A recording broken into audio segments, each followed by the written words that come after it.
ব্যক্তি থেকে পরিবার, সমাজ থেকে রাষ্ট্র, দেশ থেকে বিশ্ব, সবকিছুর চালিকায় রাজনীতি। তাই রাজনীতির 10 দিক নিয়ে রাজকাহন, সাথে আছে নাজনীন মুন্নি। নিবেদন করছে জিপিএস ইস্পাত। পুরো জাতির চোখ ছিল আজ টিভি পর্দায়। প্রধানমন্ত্রীর এক ভাষণে পাল্টে যাবে দেশের সংকটময় পরিস্থিতি। কোটা সংস্কার আন্দোলনকারীদের আদালতের রায় পর্যন্ত ধৈর্য ধরার আহ্বান জানিয়েছেন প্রধানমন্ত্রী শেখ হাসিনা। জাতির উদ্দেশ্যে দেয়া ভাষণে তিনি এই আহ্বান জানালেন যখন স্কুল কলেজের পর অনির্দিষ্টকালের জন্য বন্ধ ঘোষণা করা হয়েছে বাংলাদেশের সব বিশ্ববিদ্যালয়।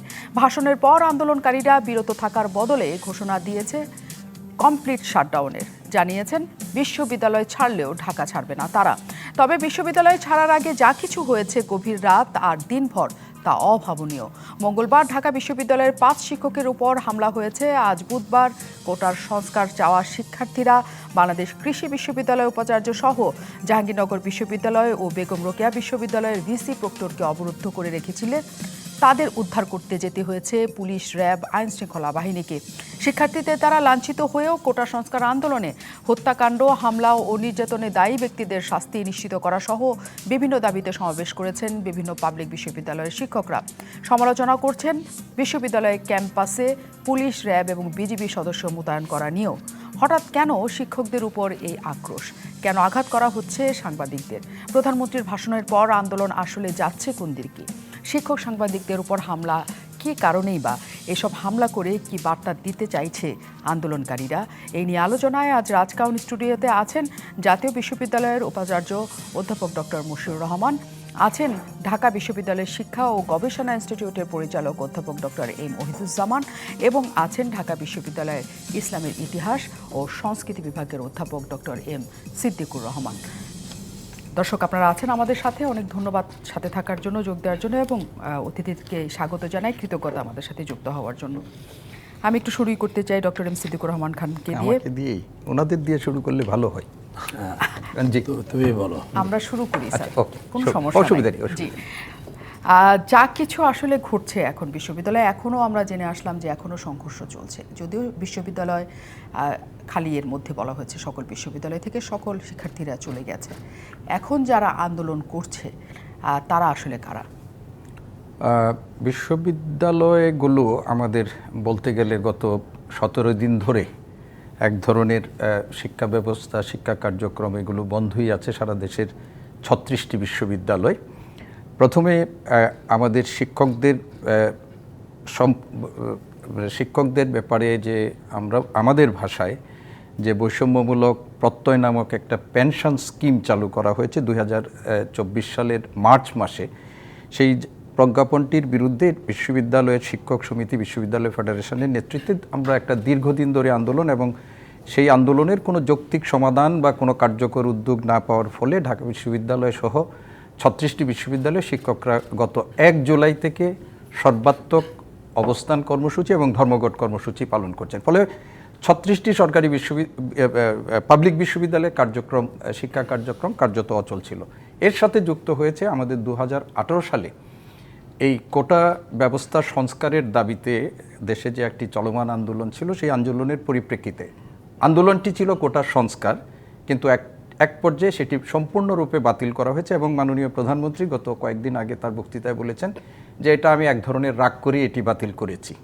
এটাও আমাদের কাছে একটা বিস্মিত ব্যাপার যে তারা চেয়েছিল একটা যৌক্তিক সংস্কার, কিন্তু তখন তিনি এটি সম্পূর্ণ বাতিল করেছেন। এবং এই বাতিলকৃত বিষয়টি সাম্প্রতিক সময়ে কোর্টের আবার পুনর্বহাল, ওই বাতিলের সিদ্ধান্তটি অবৈধ করে পুনর্বহালের দাবি প্রেক্ষিতে বিশ্ববিদ্যালয়ের ছাত্রসহ দেশের যারা চাকরি প্রত্যাশী, আমাদের জানেন আপনি প্রায় 30, এখানে মাননীয় উপাচার্য মহোদয় আছেন জাতীয় বিশ্ববিদ্যালয়ে, প্রায় 30 লাখ শিক্ষিত বেকার যারা আছেন, তারা তাদের একটা যৌক্তিক আন্দোলন নিয়ে, দাবি নিয়ে এই আন্দোলনটা করছেন। ফলে একদিকে শিক্ষকদের আন্দোলন, অন্যদিকে ছাত্রদের আন্দোলনে কার্যত আমাদের পাবলিক বিশ্ববিদ্যালয়গুলোর কার্যক্রম বন্ধ ছিল। এবং এর সাথে আমরা বলবো যে ছাত্রদের আন্দোলনের কারণে জাতীয় বিশ্ববিদ্যালয়ের যে অধিভুক্ত কলেজগুলো সেগুলোরও কার্যক্রম বন্ধই হয়ে গিয়েছিল। তো এর সাথে আমরা গতকাল, যেহেতু সারা দেশের বিশ্ববিদ্যালয়গুলো সহ আমাদের শিক্ষা প্রতিষ্ঠান একেবারে মাধ্যমিক থেকে শুরু করে সব শিক্ষা প্রতিষ্ঠান, ফলে সারা দেশেই শিক্ষা ব্যবস্থা কার্যত একটা অচল অবস্থার মধ্যে আসছে।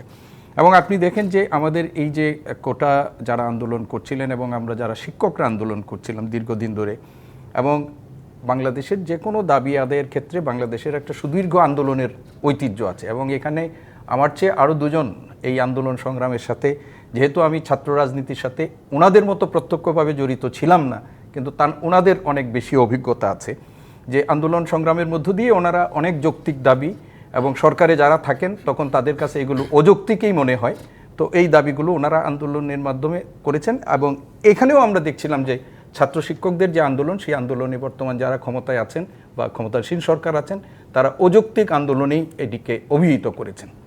এবং সর্বশেষ মাননীয় প্রধানমন্ত্রী যে সাংবাদিক সম্মেলনে, সেখানেও আমাদের শিক্ষকদের আন্দোলনটাকেও উনি অযৌক্তিকই বলেছেন, এবং বলেছে এটা আমরা, আপনারা জানেন সবাই, আমি এগুলো পুনরাবৃত্তি করতে পারিনি, যেটি আমাদের শিক্ষকদেরও মনে করেছে যে আত্মসম্মানের জন্য এটি অবমাননা করি হয়েছে।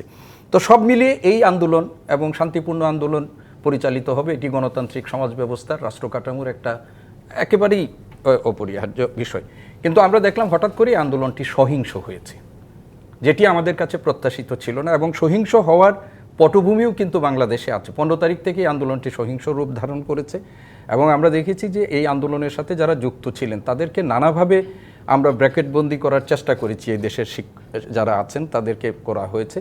তো বিশেষ করে আপনারা দেখেন যে 15 তারিখে কিন্তু মাননীয় ওবায়দুল কাদের সাহেব তিনি কিন্তু বলেছিলেন যে ছাত্রলীগ এটা রাজনৈতিকভাবে মোকাবেলা করবে, এবং এই দিনেই কিন্তু ঢাকা বিশ্ববিদ্যালয়ে সংঘর্ষের মধ্য দিয়ে এই কোটা আন্দোলনটা একটা সংঘাত সংঘর্ষের রূপ নিয়েছে, যেটি আমাদের কাছে অনাকাঙ্ক্ষিত, অপ্রত্যাশিত, এবং একজন শিক্ষক হিসাবে আমরা এটা মানতে পারি না। এই আন্দোলনে যারা করেছেন এটা কিন্তু একপাক্ষিক যে মারামারি বা সংঘর্ষ হয়েছে তা না, এটা দ্বিপাক্ষিক হয়েছে, এবং ইতিমধ্যেই 6 জন এই আন্দোলনের জন্য মৃত্যুবরণ করেছেন, তারা হয়েছে। এবং এই 6 জন যারা মৃত্যুবরণ করেছে, এই সুযোগে আমি তাদের প্রতি বিধি আত্মার শান্তি কামনা করছি, এবং পরিবারগুলোর প্রতিও একটা শোক সন্তপ্ত পরিবার যারা আছে সমবেদনা জ্ঞাপন করছি। এই আন্দোলনটি একটা মীমাংসিত বিষয় ছিল, কোটার বিষয়। সেটি আন্দোলন যে চলছে এখনো পর্যন্ত, বিশ্ববিদ্যালয় বন্ধ হয়ে যাওয়ার পরেও আমি প্রশ্নটা করেছিলাম যে এখনো আন্দোলন চলছে। আমরা স্টুডিওতে ঢোকার আগেও আমরা যাত্রাবাড়িতে দেখছি, যাত্রাবাড়ি ফ্লাইওভারের উপর আগুন জ্বালানো হয়েছে, ক্যাম্পাসে আর এখানে এখনো পর্যন্ত দফায় দফায় সংঘর্ষ হচ্ছে। ক্যাম্পাস বন্ধের পর কারা এই আন্দোলন করছে? শিক্ষার্থীরাই। অফকোর্স এই আন্দোলনে ক্যাম্পাস বন্ধ হয়ে গেছে, এই শিক্ষার্থীদের তো অবস্থান শেষ হয়ে যায়নি। আপনি ক্যাম্পাস কেন্দ্রিক যে আন্দোলনটি ছিল, আমার কাছে মনে হয় যে এই আন্দোলনটি এখন ক্যাম্পাসের বাইরেও ছড়িয়ে পড়তে পারে। ইতিমধ্যে সেটি ছড়িয়ে পড়েছে। আপনারা জানেন যে একটা দেশে একটা স্কুল কলেজের ছাত্ররা যখন এই ধরনের আন্দোলনের সাথে সম্পৃক্ত হয়ে যায়, নটরডেম কলেজের মতো একটা কলেজ, সেই কলেজটা আমরা জানি যে এই ভিকারুন্নেসার মতো শিক্ষা প্রতিষ্ঠান, সেই শিক্ষা প্রতিষ্ঠানের শিক্ষার্থীরা যখন এসে রাস্তায় দাঁড়িয়ে যায়, তখন এইটাকে কেবলমাত্র একটা ব্র্যাকেটবন্দি করে যদি এই আন্দোলনটাকে একটা চরিত্র দিতে চান, তাহলে কিন্তু জাতির জন্য এটা একটা দুর্ভাগ্যজনক। তার মানে ক্যাম্পাস বন্ধ থাকলে এই আন্দোলন করা যাবে এমন না, সেটা প্রমাণ হচ্ছে। সময় বলবে যে এই আন্দোলন কোন দিকে যাবে। নিশ্চয়ই।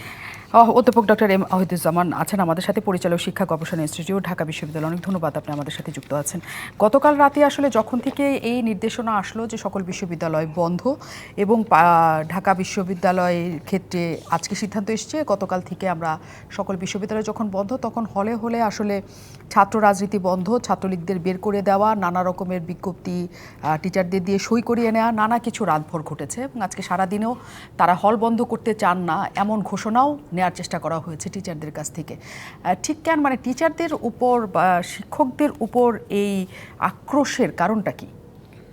ধন্যবাদ আপনাকে। দেখেন, আন্দোলন চলছিল শিক্ষকদের, এবং এরা কোটা বিরোধী আন্দোলন আমাদের মহামান্য সুপ্রিম কোর্টের, হাইকোর্টের যে রায়, তারপর থেকে তারা সেই আন্দোলনটা করেছে। এবং সেই আন্দোলনটি যে এখন রাস্তার বাইরে গেছে বা ক্যাম্পাসের বাইরে গেছে তা না। আপনারা সবাই জানেন যে তারা ক্যাম্পাসের বাইরে করছিল, এবং সেখানে বিশেষ করে আমাদের দুটো হসপিটাল, এই বঙ্গবন্ধু শেখ মুজিবুর রহমান মেডিকেল হাসপাতাল এবং এই যে সামনে বারডেম, সেখানে যে কী অবস্থা হয়েছিল কয়েকদিন, তার মধ্যে আমরা দেখলাম 14 তারিখ আমাদের ওখানে ঢাকা ইউনিভার্সিটি বড় ধরনের একদম শিক্ষকদের সভা ছিল, এবং সেটা ওই ধরনের এত বড় সভা শিক্ষকদের আগে কোনো হয়নি। সবাটা ক্লাবে ছিল, টিএসসিতে স্থানান্তর করা হয়েছে। সেখানে একটা পর্যায়ে আমি বের হইলাম, মিডিয়াও কথা বললাম, সেখানে এই আন্দোলনের যারা নেতা 2-1 আমার সাথে কথা বললেন যে স্যার আপনারা আমাদের ব্যাপারে কিছু বলছেন না। আমরা দেখো তোমাদেরটা তো আশা করি এটা সলভ হবে।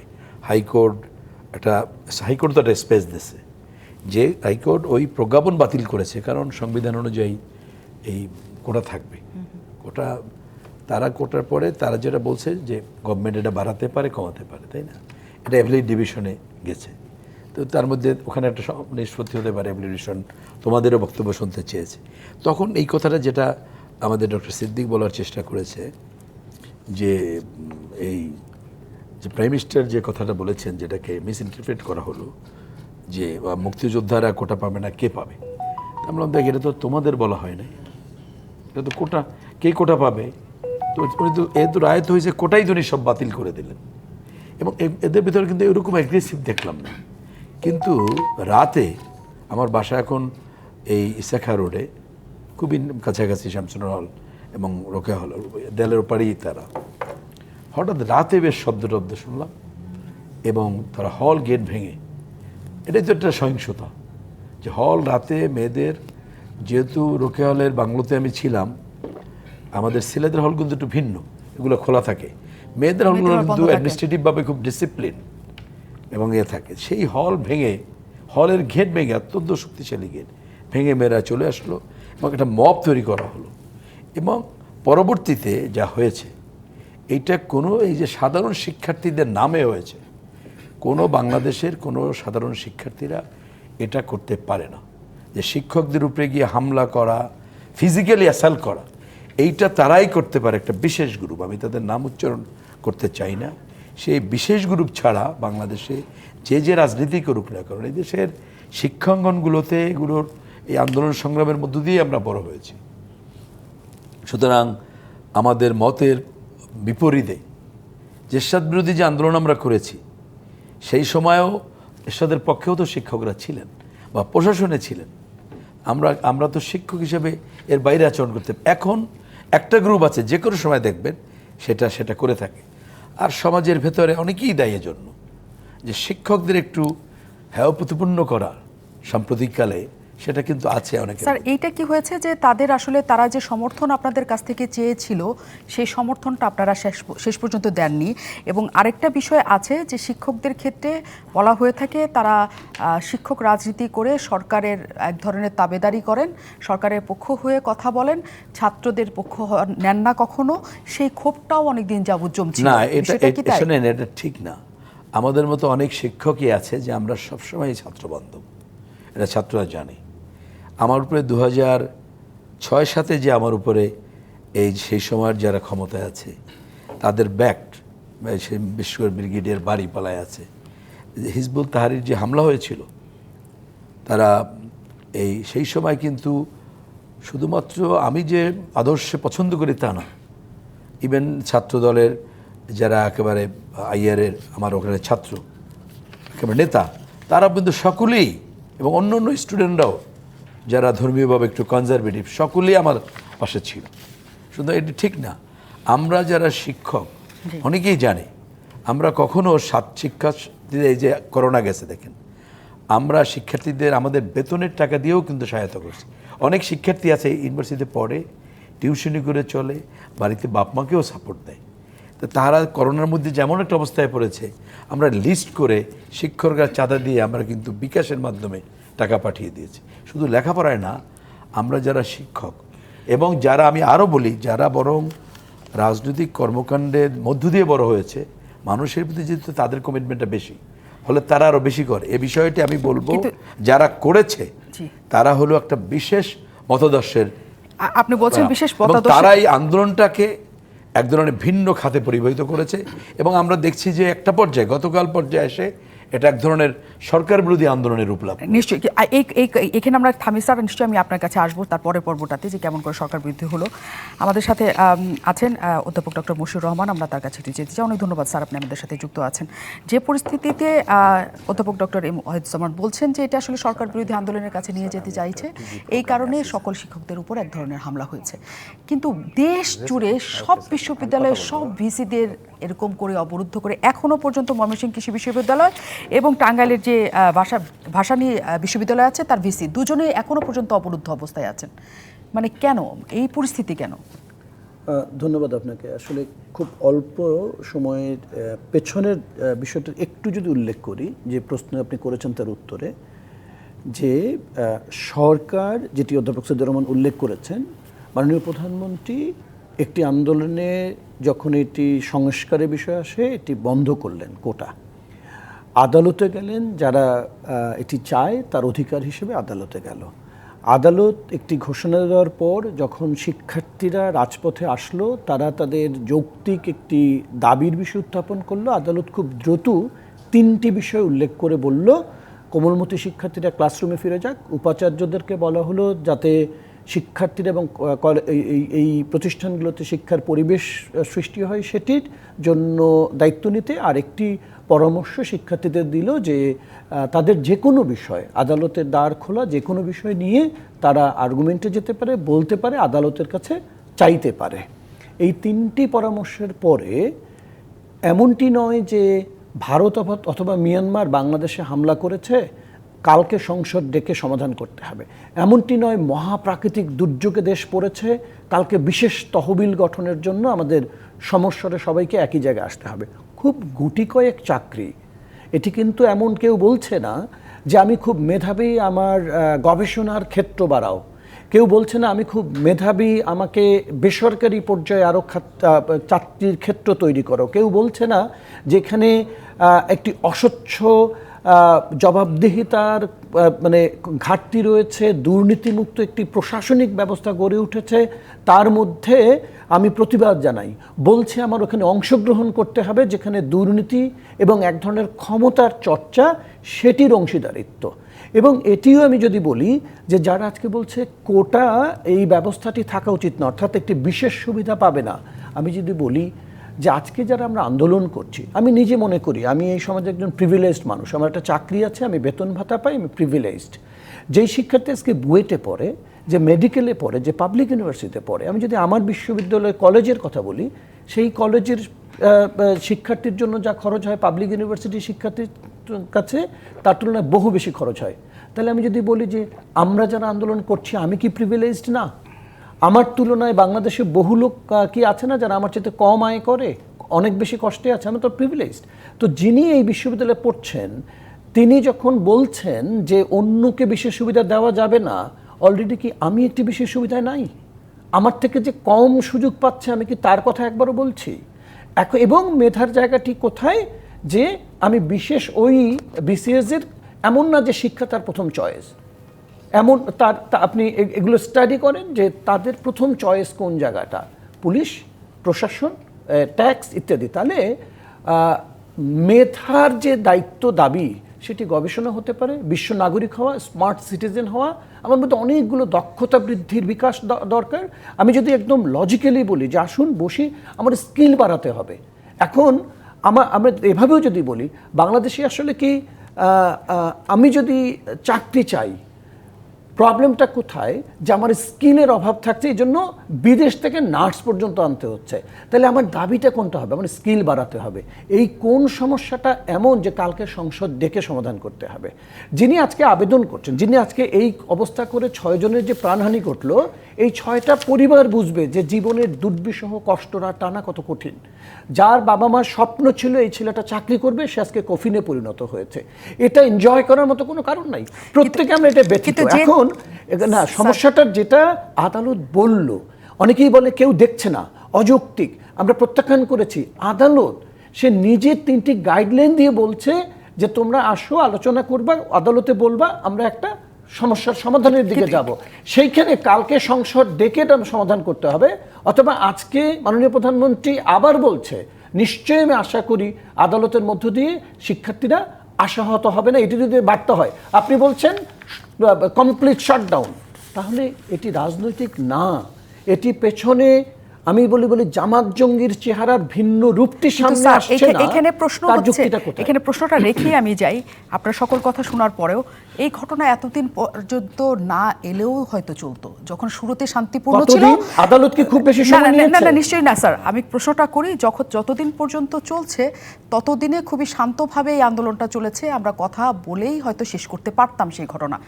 কিন্তু এমন কি স্যার যে আপনাদের এইরকম একটা স্ট্রং জায়গা, যে কথাটি আপনি বললেন, যে কথাটি ডক্টর এ মহিদুজ্জামান বললেন, যে স্পষ্ট যে তোমরা যা করছো সেটার সাথে আমরা নাই, আদালত দেখবে, এই কারণেই কি শিক্ষকদের উপরে না, এটা কিন্তু এই যে আপনি যেটা বলছেন এটা কিন্তু বলা হয় নাই তোমাদের সঙ্গে আমরা নাই, এটা একবারও বলা হয় নাই। কোন শিক্ষক মনে হয় তার জায়গা থেকে বলে নাই যে আমি তোমাদের সঙ্গে নাই। প্রত্যেক শিক্ষক নিঃসন্দেহে, কারণ আমাদের বিশ্ববিদ্যালয়গুলো অসম্ভব রকমের শিক্ষকদের আসলে আর কোনো জায়গা নাই শিক্ষার্থী ছাড়া। তাহলে স্যার আমরা যে সালামটা বাইরে প্রশাসনিক দায়িত্বের জন্য পাই, এটা আমার কাছে অনেক কম মূল্যের, যেটা আমার শিক্ষার্থী দেয় ওইটাই আমার প্রকৃত সালাম। কাজে সেই যে সম্মানের জায়গা, সেই সম্মানের জায়গা এখন ভুলুণ্ঠিত হচ্ছে। শিক্ষকদের কাছ থেকে যে পরিস্থিতি তৈরি হয়েছে, আপনারা বলছেন যে তাদের সাথে নাই, এটা আপনারা কখনো বলেন নাই। তাহলে এত আক্রোশ কেন শিক্ষকদের প্রতি তৈরি হয়েছে আন্দোলনকারীদের? আমি বিরতির পর একটু স্পষ্ট হতে চাই। আমন্ত্রণ আরও একবার জিপিএইচ ইস্পাত নিবেদিত রাজকাহনে। আমরা আলোচনা আছি প্রধানমন্ত্রীর ভাষণের পরও কেন শাটডাউন, সেই প্রশ্নকে সামনে রেখে আমাদের সাথে সম্মানিত শিক্ষকরা আছেন, তাদের কাছ থেকেও আমরা জানার চেষ্টা করছি। অধ্যাপক আমাদের সাথে এম সিদ্দিকুর রহমান খান আছেন, তার কাছে একটু যেতে চাই। স্যার, আপনি বলছিলেন যে আন্দোলনটা আসলে তো শুধু ক্যাম্পাস কেন্দ্রিক নয়, এটি পুরো দেশ জুড়ে এখন ছড়িয়েছে। কাজেই এখন যে আন্দোলনটা চলছে চলমান আন্দোলনেরই সেটা অংশ। এখন প্রধানমন্ত্রী আজকেও যে বক্তব্যটা দিয়েছেন, তিনি স্পষ্ট করেছেন যে আইন পর্যন্তই আসলে অপেক্ষা করতে হবে, এর মাঝামাঝি কোনো অবস্থান নাই। এবং শিক্ষক মহোদয়রাও তাই বলছেন, যেটা আইনে থাকে সেটা আমরা আসলে কিছু করতে পারবো না। এত সহিংসতার পরেও যখন আইনের প্রসঙ্গই আসে, তখন হয়তো না, নিশ্চয়ই বাধ্যবাধকতা থাকে যে নির্বাহী বিভাগের কিছু করার নেই। তারপরেও এই সহিংসতা চলমান থাকার যৌক্তিক জায়গাটা কোথায়? দেখুন, আমি যেটা বলতে চাই আর কি, এই যে আন্দোলনটি আমাদের হয়েছে এইবার কিন্তু আমরা এই বিশ্ববিদ্যালয়ে অনির্দিষ্টকালের জন্য বন্ধ, এগুলো আমরা ছাত্র জীবনে অনেক পেয়েছি, এবং ছাত্র জীবনের পরে শিক্ষক জীবনে দু একবার একটু ছোটোখাটো পেয়েছি, কিন্তু এগুলো আমরা অনেকবার এই ধরনের বন্ধ আমরা পেয়েছি। কিন্তু এইবার একটা নজিরবিহীন ঘটনা হয়েছে। বিশ্ববিদ্যালয় মঞ্জুরি কমিশনের এখতিয়ারের মধ্যেই এটা নেই যে বিশ্ববিদ্যালয়গুলো বন্ধ করার। তারা একটা দিয়েছে, পরে আবার একটা সংশোধিত হয়ে অনুরোধ করেছে, কিন্তু প্রথমে একটা নির্দেশনামা দেওয়া হয়েছিল। এবং এটাও মনে করি যে রাষ্ট্র এখন যে স্বায়ত্তশাসিত বিশ্ববিদ্যালয় বা সরকার স্বায়ত্তশাসিত বিশ্ববিদ্যালয়গুলোকেও একটা সরকারি প্রতিষ্ঠানে মনে করে, বিশেষ করে স্বায়ত্তশাসন ৭৩-এর আদেশ দ্বারা বঙ্গবন্ধু যেগুলোকে দিয়েছিলেন সেইগুলো করেন। তারা যেটাই করেছে, বিশ্ববিদ্যালয়গুলোকে আমরা ধন্যবাদ জানাবো যে তারা আমাদের যে রুলস সেটা অনুযায়ী সেটা বাস্তবায়ন করেছেন, সিন্ডিকেটগুলো হয়েছে। তো এখন পরিস্থিতির গুরুত্বটা কতটুকু গেছে, যেটা আপনি বলেছেন, মশিউর ভাই বলেছেন আমাদের যে এটা কি মহাপ্রাকৃতিক দুর্যোগ, আমাদের জন্য এটা দুর্যোগ না, কিন্তু যে ছেলেটি চাকরিহীন অবস্থায় বেকারত্বের অভিশাপ নিয়ে দীর্ঘদিন ঘুরে, তাদের কাছে কিন্তু এটা অনেক বড় গুরুত্বপূর্ণ বিষয়। এবং সেই গুরুত্বপূর্ণ বিষয়টার মধ্যে তার বেকারত্বের এই দুঃসহ যন্ত্রণার মধ্যে দিয়ে যখন তার মধ্যে আরেকটা আশঙ্কা তৈরি হয়, তখন এই ছাত্রকে কেউ বা এই চাকরি প্রার্থীকে কেউ ইনস্টিগেট করতে হয় না, তখন কিন্তু হয়। আর যদি আমরা বলি যে কারো প্ররোচনায় হয়েছে, এই কোটা আন্দোলনে সারা দেশে যে বিপুল সংখ্যক শিক্ষার্থীর ঢাকা বিশ্ববিদ্যালয়, আপনি তাকে ট্যাগ করতে পারেন। আমি তো দেখেছি যে ছেলেটিকে নিয়ে ছাত্রলীগ অনেক বড় মিছিল করেছেন, তারাই তো এই কোটা আন্দোলনে গিয়ে এদের বিরুদ্ধেই গেছেন। তো এখন আমাদের এই বিশ্ববিদ্যালয়ে গত 3 দিন ধরে যেটি ঢাকা বিশ্ববিদ্যালয়ে হয়েছে, অন্য বিশ্ববিদ্যালয়গুলোতে হয়েছে, সেটা আমরা কোনোভাবেই প্রত্যাশা করি না। এবং উনি বলেছেন যে শিক্ষক লাঞ্ছিত হয়েছে। আমাদের আমি অ্যাসিস্ট্যান্ট প্রক্টর 7.5 বছর ছিলাম, অনেকবার আমি প্রক্টর হিসেবে দায়িত্ব পালন করেছি। এই ধরনের অভিজ্ঞতা আমাদের অনেক হয়েছে, যেটি আমাদের কাছে কারো কাঙ্ক্ষিত ছিল না। এখন আমি যেটা আপনাকে বলতে চাচ্ছি, আপনি যেটি বলছেন যে এই যে আমাদের সহকর্মীরা যারা লাঞ্ছিত হয়েছে, শেষ করি স্যার, শিক্ষক লাঞ্ছিত হয়েছে ঘটনাটা তিনি বলেছেন কোনো সাধারণ ছাত্রের পক্ষে এটা সম্ভব নয়। আপনি কি মনে করেন যারা কোটা আন্দোলনের সাথে যুক্ত, কোটা সংস্কার আন্দোলনের সাথে যুক্ত, তারা শিক্ষকদের গায়ে হাত দিবে?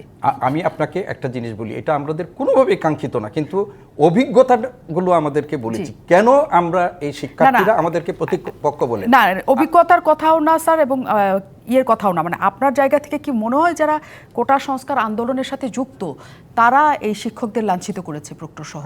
আমি আপনাকে প্রথম কথা বলছি যে হলগুলোতে যেটা হয়েছে, আর হলগুলোর মধ্যে যখন আপনার এরা কোনো না কোনোভাবে ছাত্র, আমার ঢাকা বিশ্ববিদ্যালয়ের ছাত্র, আপনি যে শহীদ মিনারের যে ঘটনা হয়েছে অন্য বিশ্ববিদ্যালয়ের ছাত্র, এদেরকে আপনি কোনোভাবেই অছাত্র বলে আপনি মানে প্রমাণ করতে পারবেন না যে এরা অছাত্র। আচ্ছা। কিন্তু শিক্ষকদের উপর এটি অত্যন্ত গর্হিত এবং অন্যায় কাজ। পুলিশ তো আমাদের একজন শিক্ষককে গুলিবিদ্ধও করেছে, আমরা জাহাঙ্গীরনগর বিশ্ববিদ্যালয়ে, সেখানেও লাঞ্ছিত।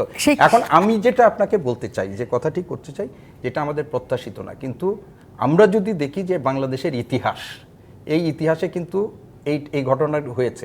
আমরা আমাদের শিক্ষার্থীদেরকে এমনভাবে নিজেদের উপস্থাপন করতে পারি নাই যে এই ইতিহাসের পুনরাবৃত্তি হবে, এবং আমি সেই প্রশ্নটা রেখেছিলাম স্যারদের। আমরা এটা করতে পারি নাই। তারপরেও আমরা বলবো যে আমাদের যারা শিক্ষার্থী আছে, আমাদের সীমাবদ্ধতা। আজকে আমার প্রথম আলোতে একটা, স্যার আমি একটু শেষ করে বলছি, এটাই শেষ।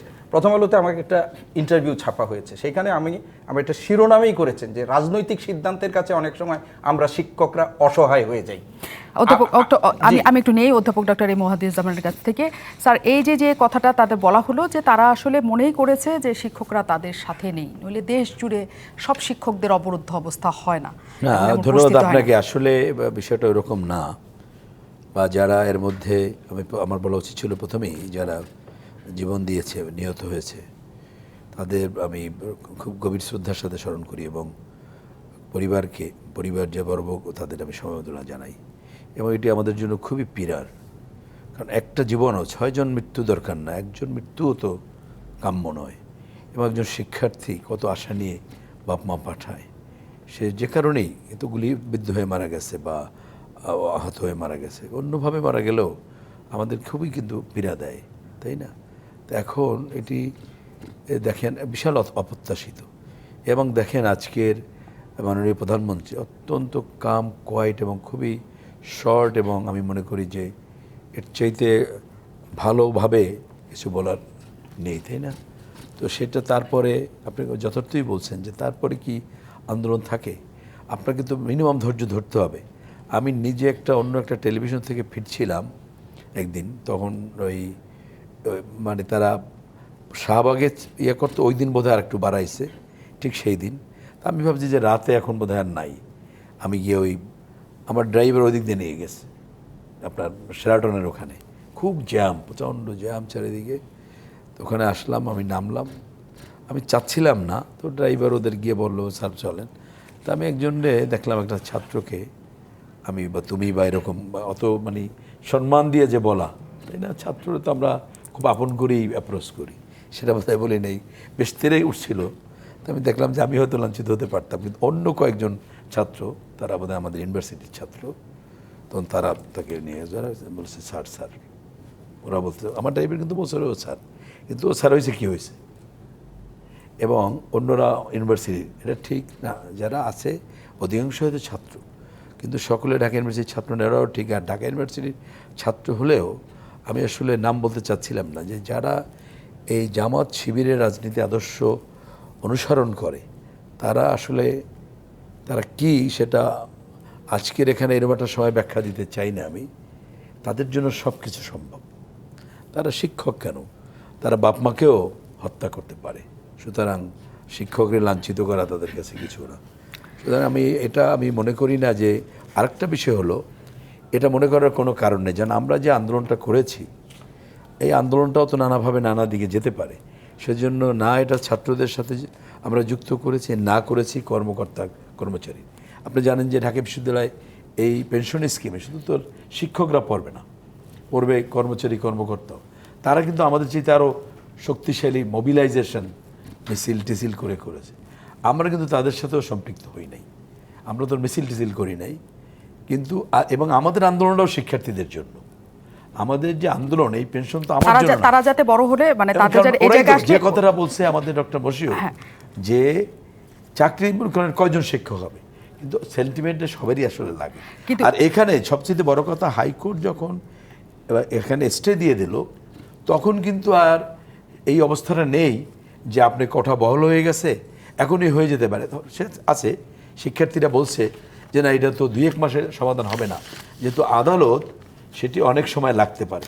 কিন্তু তারপরে যখন আবার আমি এই কথাটা আসি, তারপরে যখন হাইকোর্ট আবার বসে, প্রথম তো করে নাই, স্টে দেয় নাই, আবার বসে যখন এটা ডেট দিয়ে দিছে যে আমরা আগামী 7 আগস্ট আমরা শুনবো, তখন আমার মনে হয় যে আমরা আরেকটা হলো তারপর এটা বোঝানো হয়েছে স্যার, তারা মানতে চায় না, তারা মানবে না, সেটা দৃশ্যপট আমরা দেখতেই পাচ্ছি। এখন আর বোঝানোর জায়গায় তাদের কাছে নাই। অধ্যাপক ডক্টর মশিউর রহমান, আমি আপনার কাছে আসতে চাই। আপনি একদমই স্পষ্ট বলেছেন যে কি কারণে, কি চাকরির জন্য তারা এখানে যাচ্ছেন, এবং সেই চাকরির জন্য তারা বড় কোনো স্বার্থের জন্য যাচ্ছেন না, তারা ব্যক্তিগত একটা জায়গার থেকেই আন্দোলনটা, মানে তারা একটা চাকরি চাচ্ছেন যেটাতে অনেক কিছু তৈরি করা যায়, আপনার কথা মতো, যে সেটা কি দিবে আসলে সেটা আপনি জানেন না।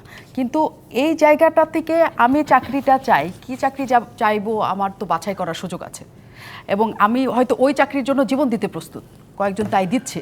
এখন সেটা যদি আমার তর্কের জায়গায় না আসে, তারা যদি স্পষ্ট করে জানতে চায় যে আদালতের রায় আদালতের জায়গায় থাকবে, আমি আমার নির্বাহী জায়গা থেকে একটা না একটা কিছু রায় চাই, সেটা করা যেত না এমন কি? সূচনাটা আদালত থেকে, মাঝপথে আদালত পরামর্শ দিয়েছে তাদের শুনবে, এইখানটায় নির্বাহী আদেশের কোনো সুযোগ নেই। যদি করা যেত আজকে মাননীয় প্রধানমন্ত্রীর জাতির উদ্দেশ্যে ভাষণে সেই নির্দেশনা থাকতে পারত।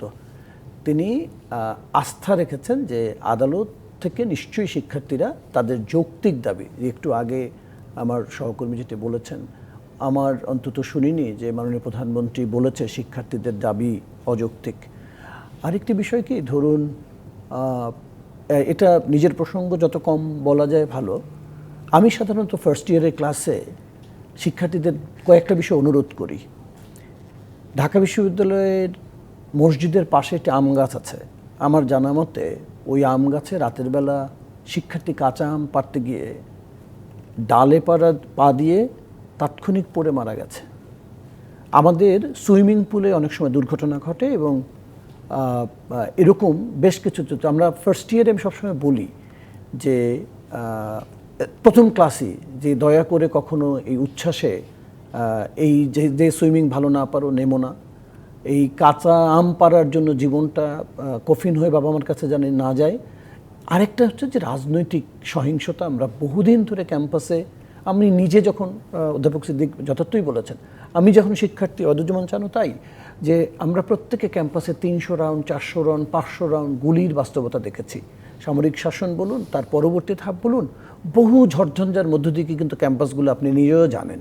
সেখান থেকে আমরা অনেকটা কাটিয়ে উঠে একেবারে নিয়মিত পড়াশোনা, তার মধ্যে থেকে এই যে এবং ওই কথাটা কিন্তু আমি ঠিক ওভাবে না যে ওই কয়টা চাকরি সে চাইতে পারবে না, আমি বলেছি যে মেধাবী শিক্ষার্থীর আরও বহু দাবির বিষয় আছে যেটি আজকেই সমাজ তা পূরণ করতে পারবে না।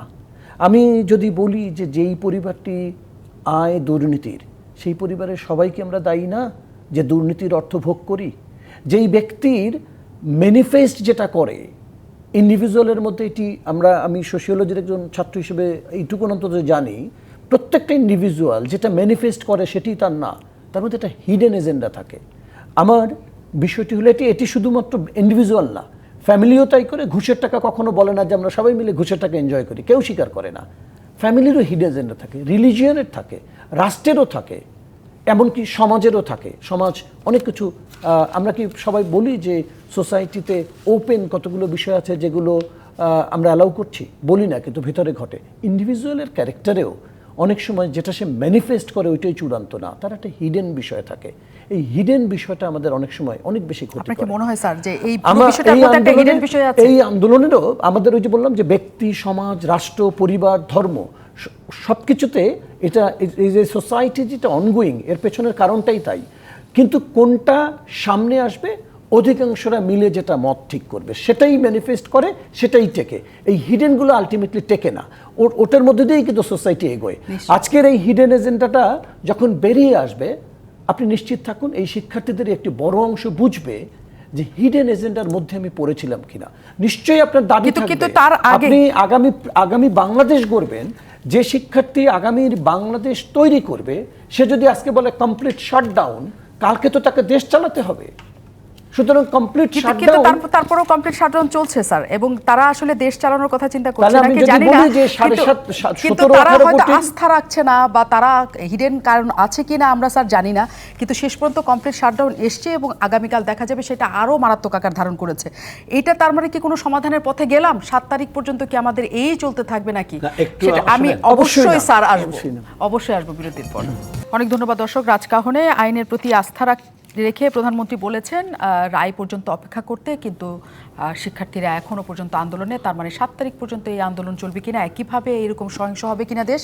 আমরা শেষ মুহূর্তের আলোচনায় আছি। আমি সিদ্দিকুর রহমান স্যারকে দিয়ে শুরু করতে চাই। স্যার, না, আমি যেটি বলতে চাই যে এই আন্দোলন কিন্তু শুধু শিক্ষার্থী না, শিক্ষার্থী থেকে সাবেক হয়েছে যারা বিশ্ববিদ্যালয়ে এখন নেই, চাকরি প্রত্যাশী, বেকারত্বের অভিশাপ নিয়ে ঘুরছে, এরাও কিন্তু এই আন্দোলনের সাথে যুক্ত আছে এবং আমরা বিশ্ববিদ্যালয়ে দাঁড়িয়ে এখন এদেরকে বহিরাগত 7 বলতে। তারিখের পরে এই রায় না, জানলে আমি কি জাস্ট অসুবিধা? শেষ কথাটা বলছি যে এই আন্দোলনের সাথে যারা যুক্ত, এই আন্দোলনের সাথে একটা অংশ আছে যারা শাহবাগ আন্দোলনের সাথেও যুক্ত ছিলেন এবং শাহবাগ আন্দোলনের যে সুফল ওইখানে আন্দোলন করে পাওয়া গিয়েছিল, এই অভিজ্ঞতাও তাদের আছে যে অনেক সময় মব বা অনেক সময় আন্দোলন সংগ্রামের মধ্য দিয়ে কোর্ট কাচারি সব কিছু তো মানুষের জন্যই, যে এই ধরনের থাকতে পারে, সেই অভিজ্ঞতাও অনেকের আছে এই আন্দোলনের সাথে যারা যুক্ত ছিল, যারা শিক্ষার্থী ছিলেন এখন চাকরি প্রত্যাশী, এই অভিজ্ঞতাও তাদের থাকে। কিন্তু শেষ কথা হলো আমরা শান্তি চাই, এই ধরনের আচ্ছা, আমি যেটা বলছি যে আন্দোলনটা কয়টা চাকরি বা তা না, এখানে একটা ইমোশন তৈরি করা হয়েছে এবং যেহেতু তরুণ, এই যে অধিকার, মনে করেন স্কুল ছাত্রী কিংবা তার বাইরে জীবনে সে ইন্টারভিউ দেবে না, একজন রিক্সাওয়ালা বলতেছেন যে আমার তাহলে ছেলেপানদের কী হবে কোটা থাকলে, মানে একটা ইমোশন তৈরি করা হয়েছে এবং ছাত্রদের কাছে বড় ইমোশন হলো অধিকার আমার। সুতরাং সেই ক্ষেত্রে চাকরি কয়টা, বেতন কত, কি সেটা কোনো ইমেটেরিয়াল, এবং ওই ইমোশনের জায়গাটা থেকেই সারা দেশের লক্ষ লক্ষ আমি বলবো শিক্ষার্থী নানা লেভেলের একেবারে স্কুল লেভেল পর্যন্ত চলে যাচ্ছে। এইটার একটা গভর্নমেন্টের জায়গা দুটো, আমি মনে করি যে এইসব জায়গায় একটা অনেক সময় ইগো কাজ করে, আর একটা হলো প্রতিষ্ঠানগুলোকে বাঁচানো। গভর্নমেন্ট তো এক্সিকিউটিভ অর্ডারে করেছে, এটা আপনার মনে রাখতে হবে। এক্সিকিউটিভ অর্ডার সেটা কোর্টে চ্যালেঞ্জ হয়ে গেছে এবং সুপ্রিম কোর্ট সেটা বাতিল করেছে। সুতরাং গভর্নমেন্টের এবং সেটা আপিল হয়েছে।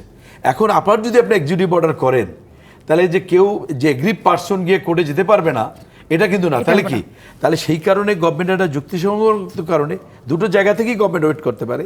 ইগোর জায়গা যদি বলেন সেটাও যে আমি তো বাতিল করে দিয়েছিলাম আপনাদের কথা। আরেকটা হলো যে না, এই যে সুপ্রিম কোর্ট, আমাদের সুপ্রিম কোর্ট, প্রশাসন বিভাগ, আইন বিভাগ, না এটা তো একটা সভরেন্টির অংশ। আমি একটু 30 সেকেন্ড আমি এটা শেষ করছি।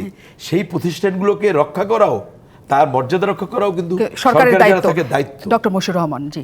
একদমই এক কথায় বলি, আসলে দেশ হিসেবে বাংলাদেশের অনেক রিসোর্স আছে, তা নেই। আমাদের এই মেধাবী সন্তানরা অনেক বড় রিসোর্স। যেই শিক্ষার্থীরা আজকে একটি বিবাদমান অবস্থায় আছে, আমি মনে করি যে তারা এই দেশটি আগামীতে তারা পরিচালনা করবে। যত দ্রুত তাদের মধ্যে এই বোধোদয় হবে, একসঙ্গে মিলে আগামীর পথটা চলতে হবে, দেশটি গড়তে হবে। তাদের মধ্যে থেকে সহিংসতা আমরা অভিভাবক হিসেবে যাতে না ছড়াই, সেটা না ছড়ালে সন্তানদের একজনেরও, আমি তো কফিন হওয়া অনেক পরের কথা, একটা ছেলে রক্তাক্ত হলেও দেখতে আমরাও একদম দেখতে চাই না, সেটা ইগো হোক বা যাই হোক, আমরা চাই এই সহিংসতা বন্ধ হোক এবং দ্রুততম সময়ে। সবাইকে ধন্যবাদ।